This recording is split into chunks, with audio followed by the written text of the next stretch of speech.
आज हम लोग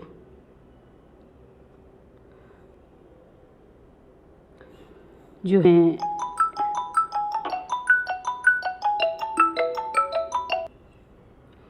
आज हम लोग देव के द्वारा रचित जो अन्य पद हैं बचे हुए उनके बारे में देखेंगे। मैंने आप लोगों को बता दिया था, राधा कान्हा को ध्यान करे, राधिका के गुण गावे और आपने आप में उर्जे सुरजे विरजे समझे समझावे। ये पद हम लोगों ने कर लिया था। और इसके आगे है माखन सो मन दूध सो जीवन। इसमें अहीर स्त्रियों की चर्चा कविदेव यहाँ पर उनकी चारित्रिक विशेषताओं के बारे में बताते हुए कह रहे थे कि वो मनमोहन को क्यों ना अच्छी न लगे। ये कल हम लोगों ने देख लिया था। इसके आगे हम लोग आज देखेंगे कि जो आपका अंतिम पद है उसको हम देखेंगे। को बचही यह बैरी बसंत पे आवत, जो बन आग लगावत, बोरत ही करी डारत बोरी, भरे विषम बैरी विशाल कहावत, होत कर जिन की किरजे कवि, देव जू को किल बैन सुनावत, वीर की सो बलवीर बिना, उड़ी जाए प्राण अभीर उड़ावत। यहाँ पर कवि ने प्रस्तुत पद में बसंत ऋतु के आगमन पर एक विरहिणी नायिका की कैसी स्थिति हो जाती है और बसंत किन नए नए आगमों के साथ प्रस्तुत होता है, इसका वर्णन इसमें कवि कर रहे हैं। और एक बसंत के आने पर विरहिणी नायिका को किन किन परिस्थितियों का या किन किन स्थितियों का सामना करना पड़ता है, इसमें कवि ने बताया है। यहाँ कविदेव कहते हैं कि को बचही ये बैरी बसंत पे आवत, अर्थात बसंत ऋतु के आने पर इस मादकता से भरे हुए वातावरण का प्रभाव से कौन वियोगिनी बच सकती है। को बचही, कौन बच सकते हैं,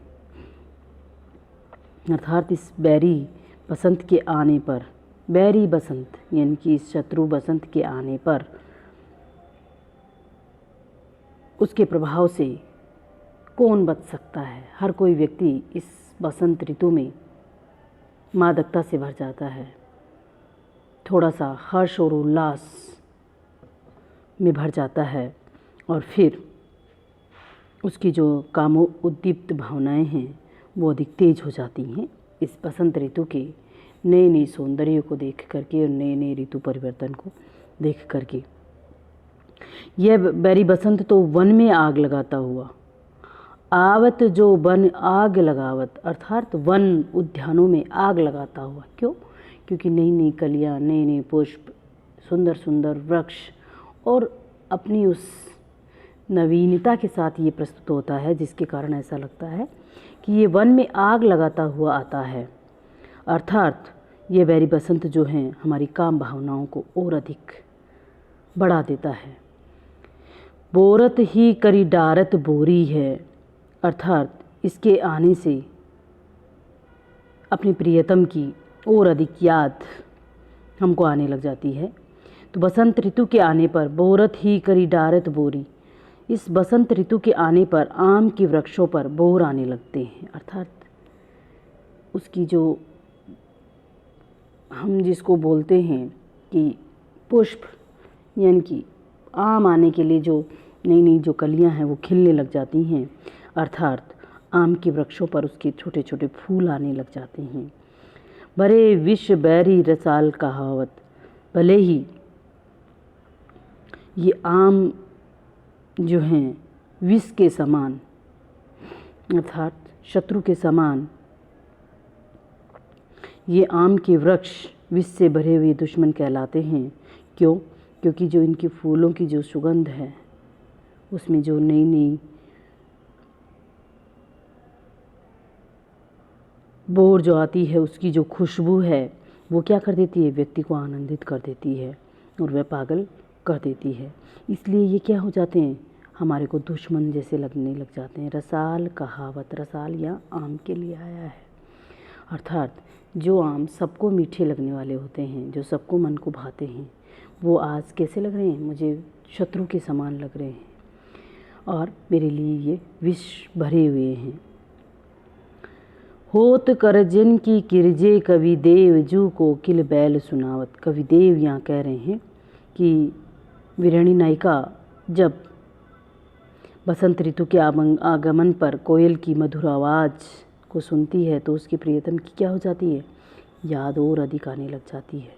तो विरह के कारण उसके कलेजे के क्या हो जाते हैं, होत कर जिन के किरजे, किरजे का मतलब टुकड़े टुकड़े, अर्थात उसके हृदय के करेजन, उसके हृदय के टुकड़े टुकड़े हो जाते हैं। देव कह रहे हैं जब कोयल मधुर मीठी वाणी में अपना संगीत सुनाती है तो उसको अपने प्रियति की याद आने लग जाती है, जिसके कारण कि उसका हृदय पीड़ाओं से भर जाता है, अर्थात उस हृदय के टुकड़े टुकड़े हो जाते हैं।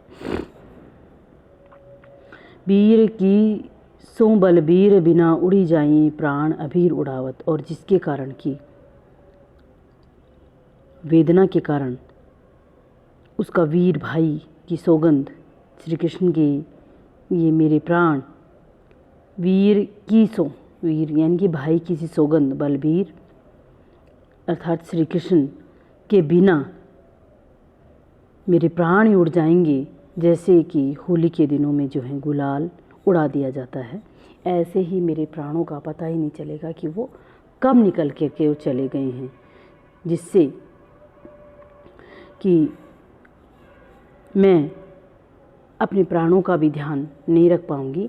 इस पद में कवि ने जो है एक विरह में डूबी हुई या विरह से पीड़ित स्त्री की मन स्थिति का वर्णन किया है, जो कि बसंत के आगमन पर कैसा अनुभव करती है।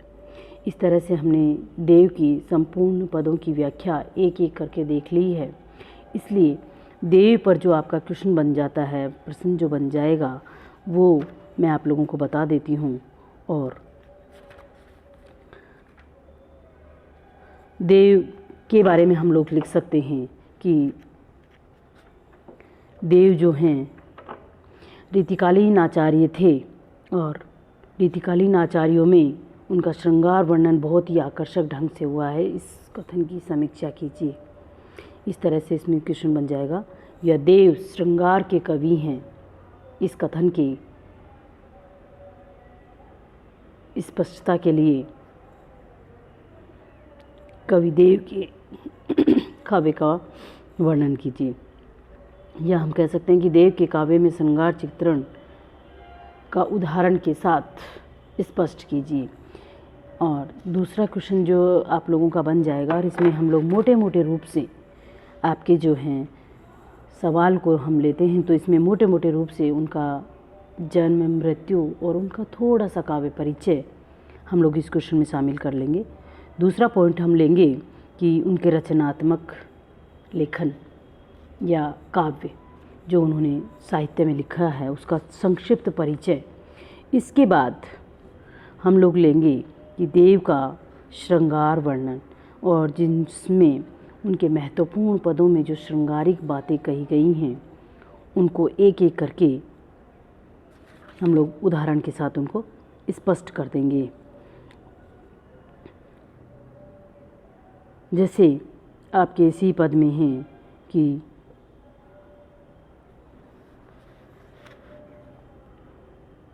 राधिका है घरी के में देव सुप्रेम की पाती ले छाती, आपने आप ही में ऊर्जे सुरजे विरजे समझे समझावे। यहाँ पर उनका श्रृंगार वर्णन, जिसमें कि वियोग की जो दशा है उसका वर्णन यहाँ कवि ने किया है। और अगला पद आपका जो है, माखन सो मन दूध सो जीवन दधी सो अधिक और ईठी, यहाँ पर अहीर स्त्रियों की जो सुंदरता या उनकी मादकता और उनकी पवित्रता के बारे में कवि ने जो बताया है, इसमें हम लोग उनकी श्रृंगारिक चेतना को देख सकते हैं। एक पद और भी है, सावरे लाल को सावरे रूप में नैनन को कजरा करी राख्या। यहाँ पर गोपियाँ जो हैं श्री कृष्ण के प्रेम में डूब जाती हैं और वो कितनी विवश हो जाती हैं, उनको निरंतर देखती रहती हैं।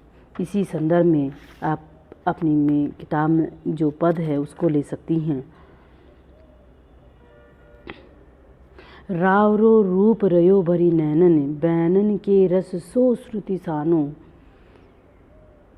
इस पद में जो है उन्होंने अपनी श्रृंगारिक वर्णा का यहाँ वर्णन किया है। इस तरह से आप इस पद को देख सकती हैं। और दूसरा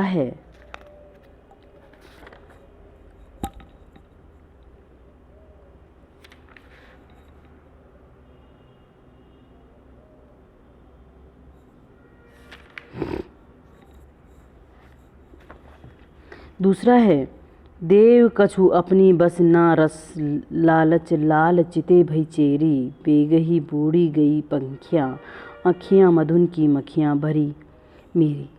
यहाँ पर राधा कृष्ण एक दूसरे के प्रेम में जो डूबकर उन्मत्त हो जाते हैं, पागल हो जाते हैं, मस्त हो जाते हैं। दोनों एक दूसरे के गुणगान करते फिरते हैं और फिर राधा कृष्णमयी हो जाती है और कृष्ण राधामयी हो जाते हैं। यहाँ कवि ने जो है श्रृंगार का वर्णन किया है। दूसरा क्वेश्चन हम लोग देख सकते हैं कि कविदेव के काव्य में कला पक्ष व भाव पक्ष का संयोग चित्रण हुआ है। इस कथन की विवेचना कीजिए। इसी तरह से उनका काव्य सौंदर्य और फिर उसके पश्चात उसमें आपकी आ सकता है कि प्रेम निरूपण, प्रेम को किस प्रकार से वो लेते हैं। दूसरा है संयोग श्रृंगार के चित्रण। तीसरा है वियोग श्रृंगार के चित्रण। चौथा है प्रकृति चित्रण। इस तरह से और उनकी भक्ति भावना, ये सब उनके भावात्मक पक्ष में आएंगे। दूसरा है कला पक्ष, जिसमें उनके मानवीकरण का प्रयोग उन्होंने किया है, अलंकार योजना उनकी है, भाषा सोष्टव उनका है और चित्रमयी संयोजन जो है उनका है। अंतिम आपके पड़ जाएगा छंद योजना, जो कि अच्छी है उनकी। इस बारे में आप इस तरह से उनके इन दोनों सवालों का जवाब दे सकती हैं।